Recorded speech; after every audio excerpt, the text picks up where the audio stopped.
मी इथं सांगू इच्छितो की बऱ्याच वेळेला जेव्हा आमच्याकडे कपल्स येतात त्यावेळेला ते कपल म्हणून कधीच येत नाहीत. ती मुलगी तिच्या आईवडिलांबरोबर किंवा तिच्या सासू सासऱ्यांबरोबर पहिल्यांदा आलेली असते. मग आम्हाला बऱ्याच वेळेला त्यांना समजावून सांगायला लागतं की अरे हा एकाचा विषय नाही आहे, तर दोघांचा विषय असल्या कारणामुळे दोघांनी येणं गरजेचं आहे. सो नेक्स्ट टाईम ऑनवर्ड्स तुमच्यापैकी कोणी न येता ती जर नवऱ्याबरोबर आली तर आम्हाला जास्त आवडेल. We would like to have a word with the husband also. असं होतं ते. मग आम्ही एक त्याचा प्रॉब्लेम काय आहे तो आयडेंटिफाय करायचा प्रयत्न करतो आणि मग तो प्रॉब्लेम आयडेंटिफाय झाल्यानंतर मग सुरुवातीला आपण आधी नैसर्गिकरित्याच दिवस राहण्याकरता प्रयत्न करतो. ते करून सुद्धा जर दिवस राहत नाही आहे सो त्यालासुद्धा आपल्याला एक वेळ द्यावा लागतो. ह्या महिन्यामध्ये नैसर्गिकरित्या दिवस राहण्याकरता प्रयत्न केला आणि नाही राहिले म्हणून इमिजिएटली पुढच्या स्टेपला पुढच्या महिन्यामध्ये गेलो असं होत नाही.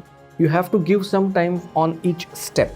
त्याच्यानंतर मग पुढची पायरी येते की ज्याला आम्ही IUI किंवा इंट्रा युट्राईन इन्सेमिनेशन्स म्हणतो. ते सुद्धा करून जर दिवस राहत नसतील एखाद्याला तर आपल्याला IVFला जायला हवं असं आम्ही म्हणतो. This is when majority of the things are normal.